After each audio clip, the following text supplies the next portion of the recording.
Hi viewers అందరికీ నమస్కారం. రేపు శనివారం రోజున స్త్రీలు ఆవాలతో ఇలా చేసి చూడండి. ఖచ్చితంగా మీకు ఉండే సమస్యలన్నీ తీరిపోతాయి. 48 గంటల్లో డబ్బు వరదలా వచ్చి పడుతుంది. శనివారం రోజున రాత్రి స్త్రీలు ఆవాలతో ఇలా చేస్తే మీ ఇంటికి పట్టిన దరిద్రాన్ని కూడా చక్కగా పోయి మీరు పట్టిందల్లా బంగారం అవుతుంది. మీకు ఉండే చెడు దృష్టి దోషాల నుండి కూడా బయటపడగలుగుతారు. ఆవాల గురించి మన అందరికీ తెలుసు. ఆవాలతో ఎటువంటి పరిహారాలు చేసినా చక్కటి ఫలితం వస్తుందని చాలా శాస్త్రాల్లో చెప్పారు. ఎందుకంటే ఆవాలు నల్లగా రంగులో ఉంటాయి. ఆవాలు శని సంకేతం. కానీ శనివారం రోజున ఆవాలను కొని ఇంటికి తెచ్చుకోకూడదు. శనివారం రోజున ఆవాలను దానం ఇవ్వచ్చు, కానీ కొని ఇంటికి తీసుకురాకూడదు. అలా కొంటే శనివారం రోజున ఆవాలు కొంటే కష్టాలు ఎదురవుతాయి. మనకు బాగా సమస్యలు ఉన్నాయి, మా ఇంట్లో ఏదో తెలియకుండానే సమస్యలు వచ్చి చేరుతున్నాయి అని దిగులు పడేవారు, ధన సమస్యలతో ఆర్థిక సమస్యలతో బాధపడేవారు శనివారం రోజున నల్ల ఆవాలతో ఒక చిన్న పరిహారం చేస్తే చాలు మీకు ఉండే అనేక కష్టాల సమస్యల నుండి బయటపడగలుగుతారు. బయటపడి మంచిగా జీవించగలుగుతారు. మరి ఇంతకీ శనివారం రోజున ఆవాలతో ఏం చేస్తే 48 గంటల్లో మీకు ఉన్న కష్టాలన్నీ పోతాయి అనే విషయాన్ని ఇప్పుడు మనం ఈ వీడియోలో వివరంగా తెలుసుకుందాం. అంతకన్నా ముందు దేవాలయాల ముందు ధ్వజ స్తంభాలు ఎలా ఏర్పడ్డాయో తెలిపే పురాణ కథను విందాం. దేవాలయానికి వెళ్ళిన ముందుగా ధ్వజ స్తంభానికి ముందు ప్రదక్షిణ చేసి ఆ తరువాతే లోపలికి వెళతాం. ఈ ధ్వజస్తంభం ఏర్పడడానికి ఒక కథ ఉంది. అనంతరం పాండవులతో జ్యేష్ఠుడైన ధర్మరాజు సింహాసనాన్ని అధిష్ఠించాడు. ధర్మబద్ధంగా రాజ్య పాలన చేస్తూ ఉంటాడు అనే కోరికలతో విడివిడిగా దాన ధర్మాలు చేయటం మొదలు పెడతారు. ఇదంతా చూస్తున్న శ్రీకృష్ణుడు అతనికి తగిన తీరుగా గుణపాఠం చెప్పాలి అనుకున్నాడు. ధర్మరాజుకు అశ్వమేధ యాగం చేసి శత్రువుల రాజ్యాలను జయించి శత్రువులను బ్రాహ్మణులను సంతుష్టపరిచే రాజ్యాన్ని సుభిక్షంగా చేసుకోమని చెప్పాడు. ధర్మరాజు శ్రీకృష్ణుని మాట శిరస వహించి అశ్వమేధ యాగాన్ని సాహనులు చేయించి అశ్వాన్ని రక్షకులుగా దేవతలను సైన్యంతో పొందాడు. తిరిగి వచ్చి చివరికి మరణపు రాజ్యాన్ని చేరుకున్నాడు. ఆ రాజ్యానికి రాజు అయిన మహా పరాక్రమవంతుడు గొప్ప దాన పేరుగా వక్రించిన మాయర ధ్వజుని కుమారుడు తామరధ్వజుడు పాండవుల యాగాన్ని సందర్భించాడు. వదినతో యుద్ధం చేసి సకుల సబేహాల భీమార్జునులు ఓడిపోయిన విషయం తెలుసుకున్న ధర్మరాజు స్వయంగానే యుద్ధానికి బయలుదేరితే శ్రీకృష్ణుని అతన్ని వారించి మయూరి ధ్వజుణ్ణి యుద్ధంలో జయించడం సాధ్యం కాదని బల ప్రవంతుడైనటువంటి భీమార్జునులే ఓడిపోయారని అతన్ని పటామించాడు. ఆ మాత్రమే చేయించాలని చెప్పాడు. అప్పుడు శ్రీకృష్ణుడు ధర్మరాజుతో కలిసి వృద్ధ బ్రాహ్మణుల రూపంలో మణిపురం చేరుకున్నారు. ఏమి కావాలో కోరుకోమని అడుగుతున్నాడు.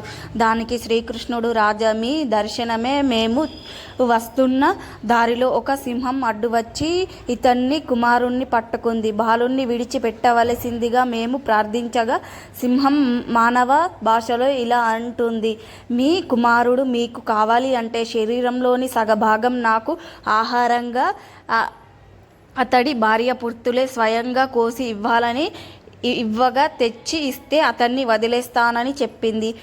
కనుక ప్రభవులు మాయందు దయ తలిచి శరీరంలో సగభాగాన్ని దానమిచ్చి ఇతడి కుమారుణ్ణి కాపాడండి అని కోరుకుంటారు.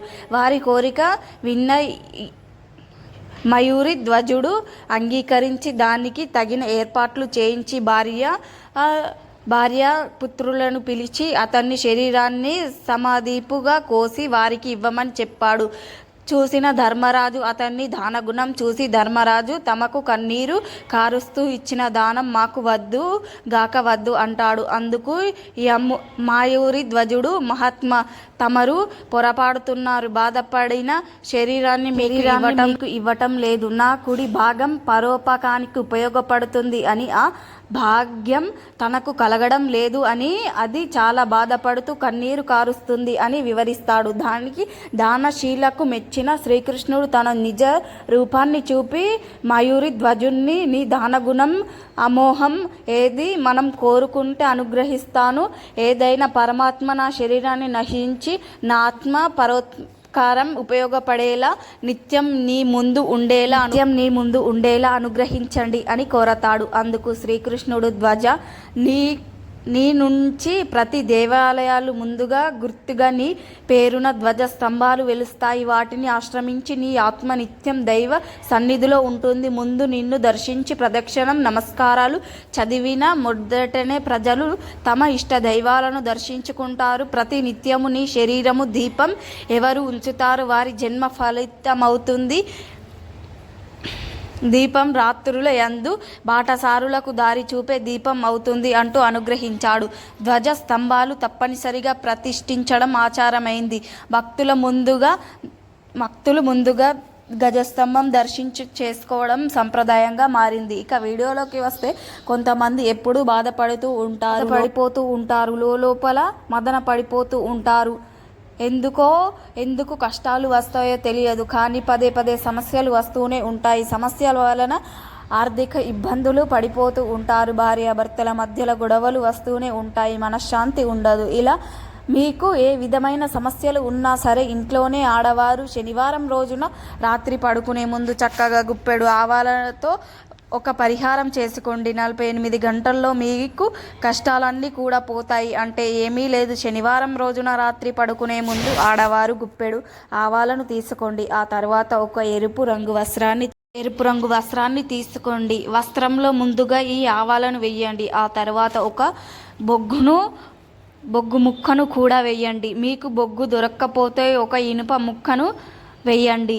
బొగ్గును కానీ ఇనుప మేకును కానీ వేసిన తరువాత చివర్లో చిటికెడు నల్ల నువ్వులను కూడా వేయండి. ఆవాలు మీకు లేదా బొగ్గు మరియు నువ్వులను, ఇవన్నీ కూడా శనికి సంబంధించిన వస్తువులు. ఇవన్నిటిని కలిపి పరిహారం చేయడం వలన మీకు ఉన్న కష్టాలన్నీ పోతాయి, మీకు ఉన్న శని బాధలు పోతాయి. ఆ తర్వాత వీటన్నిటిని కలిపి ఒక మూటలా కట్టి మీ ఇంటి ప్రధాన ద్వారానికి కానీ కిటికీకి కానీ కట్టండి. ఇలా కట్టిన మరునాడు అంటే 2 రోజుల తర్వాత అలా ఉంచండి. 2 రోజుల తర్వాత ఈ మూటను విప్పి ఏదైనా ఒక చెట్టు మొదట్లో పడవేయండి. ఇలా నెలలో ఒకసారి అయినా ఈ పరిహారం చేయండి. ఈ పరిహారం చేయడం వలన 48 గంటల్లో అంటే 2 రోజుల్లో మీరు ఆశించిన మంచి ఫలితం లభిస్తుంది. గొడవలు తగ్గుతాయి, పిల్లలు మాట వింటారు, సమస్యల నుండి బయటపడగలుగుతారు, విపరీతంగా సంపాదన పెరుగుతుంది. కనుక మీరు కూడా శనివారం రాత్రి ఆవాలతో ఇలా చేసి శుభ ఫలితాలను పొందండి. మా వీడియో నచ్చితే లైక్ చేయండి, షేర్ చేయండి, అలాగే మా ఛానల్ని సబ్స్క్రైబ్ చేసుకోండి. మీ అందరికీ ధన్యవాదములు.